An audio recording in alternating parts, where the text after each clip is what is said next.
Hello and welcome दोस्तों मेरे channel पहली बातें पर। उम्मीद है कि आपने चैनल सब्सक्राइब कर लिया होगा और नोटिफिकेशन के लिए बेल आइकन प्रेस कर लिया होगा। कुछ लोग सोच रहे होंगे कि आखिर इतने दिनों तक वीडियो क्यों नहीं आ रहा था। तो उसके पीछे रीजन ये दोस्तों कि बिग बॉस मुझे कुछ खास लग नहीं रहा था, इसके वजह से मैं कुछ उसके ऊपर रिव्यू कर नहीं रहा था। लेकिन जहां तक दोस्तों ये जो वाइल्ड कार्ड एंट्री मारा है शार्दुल पंडित, कविता कौशिक और नैना सिंह ने, जी हाँ, घरों में थोड़ा सा तो बवाल मतलब उबाल आया हुआ है। वहीं कहीं ना कहीं जिस तरीके से राहुल वैद्य ने मुद्दा उठाया नेपोटिज्म का, वो राहुल वैद्य के लिए लोगों के दिलों में जगह बनाता हुआ नजर आ रहा है। दोस्तों, किसी भी कहानी को सुनाना एक अलग बात है, लेकिन उस कहानी का किरदार बनना बहुत बड़ी बात होती है। और कहीं ना कहीं आज तक हम लोगों ने यही सुनते आया कि नेपोटिज्म के खिलाफ, लेकिन कभी भी कोई अफ्रंटली आकर नहीं बोलता है कि मैं बोलता हूं नेपोटिज्म के मैं खिलाफ हूं। लेकिन राहुल वैद्य ने कहीं ना कहीं बिग बॉस हाउस में यह मुद्दा उठाकर डायरेक्ट चैलेंज दे दिया है कई लोगों को। यहीं पर अब अग्नि परीक्षा हो सकती है सलमान के होस्टिंग का भी। अब जो राय लोगों ने दिमाग पर बनाकर रखी है वो दो राय है कि क्या सलमान खान ग्रिल करने वाले हैं राहुल वैद्य को, या फिर इस टॉपिक को वो अवॉइड करके आगे बढ़ जाएंगे।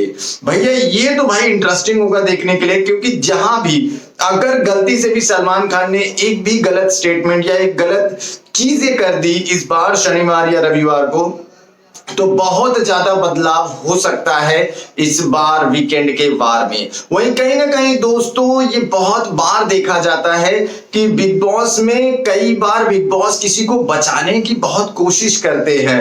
ऑफ कोर्स ये जो हुआ है हफ्ते में, वोटिंग लाइंस क्लोज कर दी गई है आफ्टर नॉमिनेशन। वहीं अगर हम लोग बात करें जब शहजाद देओल को एग्जिट के लिए कहा गया, तो ये सच में सरप्राइजिंग था। और सच में बिकॉज ऑफ नेपोटिज्म कहीं ना कहीं शहजाद देओल घर से बाहर गए हैं, क्योंकि जो वोटिंग परसेंटेज थी, जो सर्वे थी, उसके हिसाब से जान जा रहे थे घर के बाहर।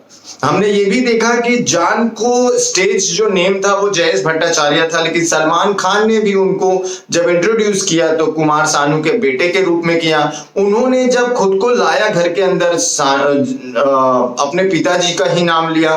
कहीं ना कहीं जब एक टास्क हो रहा था सिंगिंग का, उसमें भी मतलब एक था कि उन्होंने बोला, ये बात फैल गई कि वो अपने माँ बाप से अलग रहते थे, वो जमती नहीं थी, डाइवोर्स हो गया था। लेकिन कहीं ना कहीं दोस्तों ये चीज है कि जब वो टास्क आया था सिंगिंग का, उसमें भी वो कैमरे के सामने उन्होंने बोला ओ माय गॉड, जितने लिस्ट मिले उसमें से तो सबसे ज्यादा सॉन्ग्स जो है वो मेरे पप्पा के हैं। तो कहीं ना कहीं दोस्तों जो एक होता है वोट बैंक पिताजी के नाम पे, उन्होंने खींचने की बहुत अच्छी कोशिश की।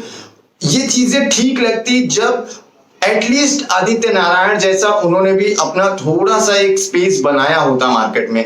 ऑफ कोर्स बिग बॉस के पहले मैं भी नहीं जानता था कि कुमार सानू के बेटे जान है या Jayesh Bhattacharya, I don't know, और बहुत लोग हैं जो नहीं जानते थे।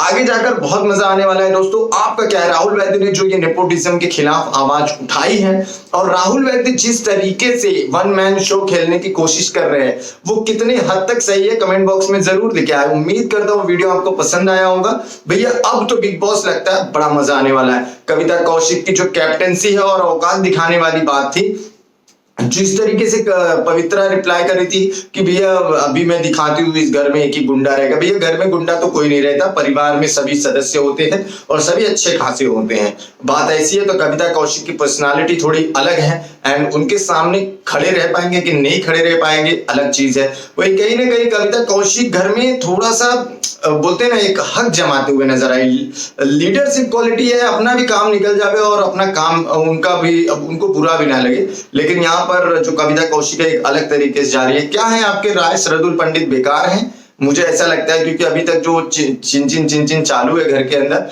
ऑफ कोर्स वो एक कैरेक्टर बहुत बढ़िया है, उनकी प्रेजेंस ऑफ माइंड अच्छी है, आगे जाकर पता चलेगा। ऑफ कोर्स निकिता तंबोली बहुत ही बकवास नजर आ रही है, ये मैं कहूंगा, क्योंकि पहले 1-2 हफ्ते में निकिता तंबोली को सच में मैं बहुत पसंद करता था as a character in the house.